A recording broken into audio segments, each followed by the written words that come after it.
জনতা উচ্চ বিদ্যালয় সাহেববাজার চাঁদপুর সদর চাঁদপুর থেকে আপনাদের জন্য আজকে আরেকটি নতুন ভিডিও নিয়ে আসছি। আজকের ভিডিওতে ষষ্ঠ শ্রেণীর ইতিহাস ও সামাজিক বিজ্ঞান বিষয়ের উপর ইটভাটা পরিদর্শন আমরা করব।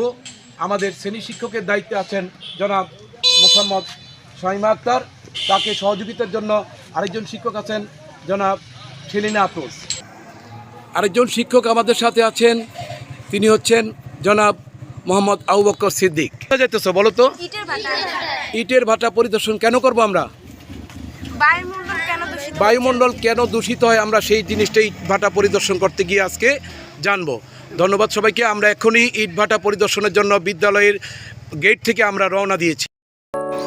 দর্শক মণ্ডলী, আমাদের বিদ্যালয় থেকে প্রায় 500 মিটার দূরে FBM এই ইটভাটায় আমরা প্রবেশ করেছি। ইটভাটার গেটে এখন আমাদের শিক্ষক মণ্ডলী এবং শিক্ষার্থীরা আমাদের সাথে রয়েছে। আমরা ধীরে ধীরে ইটভাটার দিকে প্রবেশ করতেছি। আমরা এখনই ইটভাটায় প্রবেশ করতেছি। দর্শক মণ্ডলী, আমরা ব্রিকফিল্ডের একদম পশ্চিম প্রান্তে অর্থাৎ শেষ প্রান্তে নদীর পাড়ে চলে এসেছি। আপনারা দেখতে পাচ্ছেন নদীর পাড়ে আমাদের বিষয় শিক্ষক শিক্ষার্থীদেরকে নিয়ে এখানে আসছেন। ইট কিভাবে তৈরি করে ইটের কাঁচামাল দেখাবেন এবং আরও অনেক কিছু তিনি পর্যবেক্ষণ করে দেখাবেন। এই যে কাঁচামাল, এই যে ইটের প্রধান কাঁচামাল হচ্ছে মাটি। এই মাটিটা দেখতে পাচ্ছ এখানে স্তূপ আকারে রাখা হয়েছে। এটা কিন্তু নদীর পাড় থেকে ভূগর্ভস্থ থেকে এই মাটিটা কেটে আনা হয়। কেটে এনে এটা ইট তৈরির জন্য এটা প্রধান উপকরণ। হ্যাঁ, এই মাটি না হলে কিন্তু আমরা ইট তৈরি করতে পারবো না। তাহলে ওরা এখানে স্তূপ আকারে রেখে দেয়। পরে যখন ভাটাতে আসে কাজ করার জন্য এখান থেকে মাটি নিয়ে পানি দিয়ে গুলিয়ে তার সাথে একটা বালু ব্যবহার করা হয়, সেটা দিয়ে ইট তৈরি করা হয়। এরপরে ইটটাকে পোড়ানো হয়। পোড়ানোর জন্য ওই যে চিমনিটা দেখছো, ওই চিমনিটাকে কাজে লাগানো হয়। মানে এটার ভিতরে দেওয়া হয়, এই চিমনি দিয়ে ধোঁয়া উপরের দিকে উঠে, বুঝছো? যেই ধোঁয়াটা আমাদের পরিবেশকে দূষিত করে। এটা থেকে কার্বন ডাইঅক্সাইডের পরিমাণ বেড়ে যায়, অক্সিজেন কমে যায়, যার ফলে ইটের ভাটার আশপাশে যারা বাস করে তাদের শ্বাসকষ্ট এবং উচ্চ রক্তচাপ নানা ধরনের রোগে আক্রান্ত হয় বায়ু দূষণের কারণে।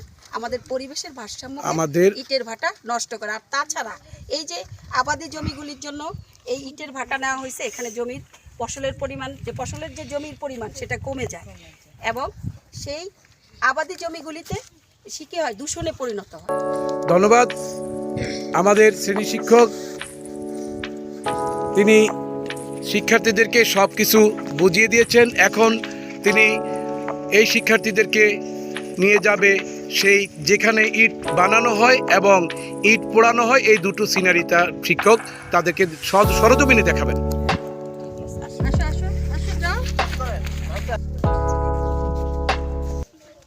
এই যে দেখছো, এটা কিন্তু পোড়ানোই। এই ইটের উপরেই যখন মাটি দিয়ে কাঁচা ইট তৈরি করা হয়, প্রথমে এখানে রাখা হয় কিছুটা সময়ের জন্য, তারপর এটাকে পোড়ানো হয়।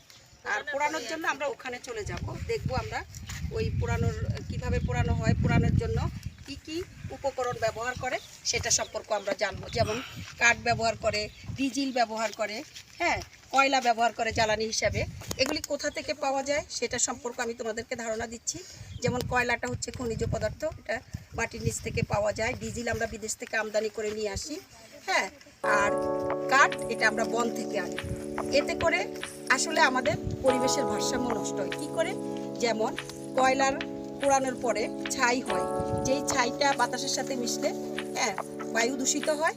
নদীর পানিতে মিশলে পানি দূষিত হয়, মাছ মরে যায়, অনেক ধরনের পরিবেশের ভারসাম্য নষ্ট হয়।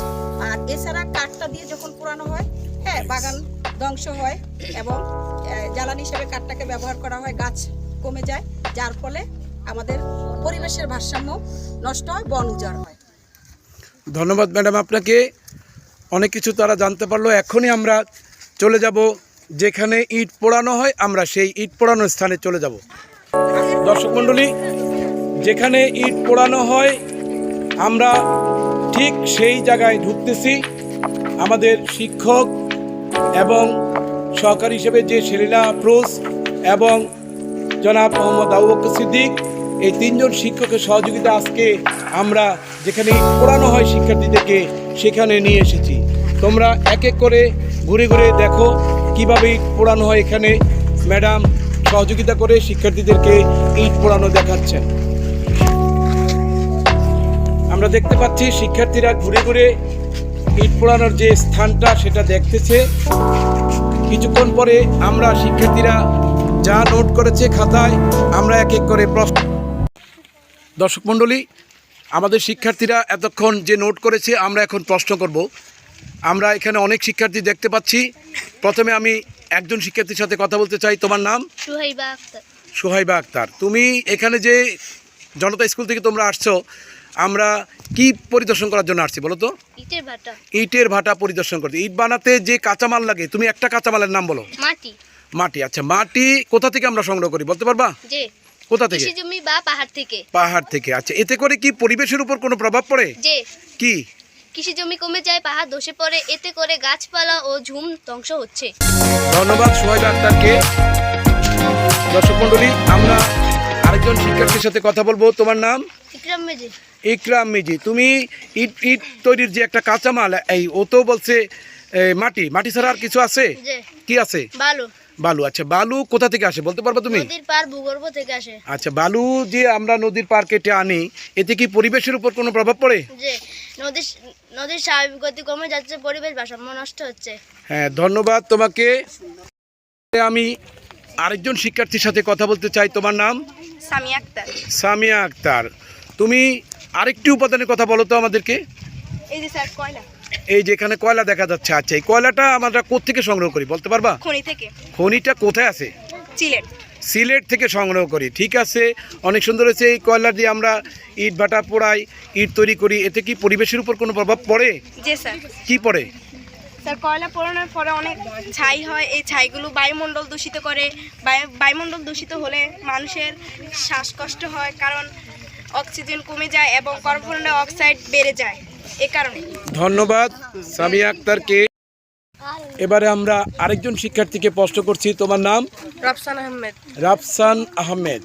তো তুমি, এটা তো অনেক উপাদানের কথা বলছে, আর কোনো উপাদান আছে কি? যে কি আছে বলতে পারবা? কাঠ। কাঠ। আচ্ছা, কাঠ দিয়ে কি করে এখানে? কাঠ দিয়ে জ্বালানি হিসেবে ব্যবহার করা। আচ্ছা, এই জ্বালানি ব্যবহার করার পরে আমাদের পরিবেশের উপর কোনো প্রভাব পড়ে? যে পরে পরিবেশ কি ক্ষতিগ্রস্ত হয়? যে কিভাবে হয় বলতে পারবা তুমি? যে বন উজাড় হয়ে যাচ্ছে, গাছপালা কমে যাচ্ছে, কার্বন ডাই অক্সাইডের পরিমাণ বৃদ্ধি পাচ্ছে, অক্সিজেন কমে যাচ্ছে এবং পরিবেশের ভারসাম্য নষ্ট হচ্ছে। ধন্যবাদ রাফসানকে। এবারে আমরা সর্বশেষ আরেকজন শিক্ষার্থীর সাথে কথা বলতে চাই। তোমার নাম? সামিয়া আক্তার। সামিয়া আক্তার। সামিয়া আক্তার, তুমি অনেক উপাদানের কথা আমরা শুনে গেছি। লাস্ট আরেকটা উপাদান আমাদেরকে একটু বলো। যে ডিজেল। ডিজেল। ডিজেল আমরা কিভাবে কোথা থেকে পাই বলো? ডিজেল আমরা আমদানি করি, নিয়ে আসি বিদেশ থেকে। বিদেশ থেকে আমরা আমদানি করি। ঠিক আছে, তাই ডিজেল পোড়ায়া ইট তৈরি করে, এতে করে আমাদের পরিবেশে কি পরিবেশ নষ্ট হয়, দূষণ হয়? যে ডিজেল পুরো বায়ুমণ্ডল নষ্ট হচ্ছে এবং পরিবেশ দূষিত হচ্ছে। পরিবেশ দূষণ। কার্বন ডাই অক্সাইড কি বেড়ে যায় না কমে যায়?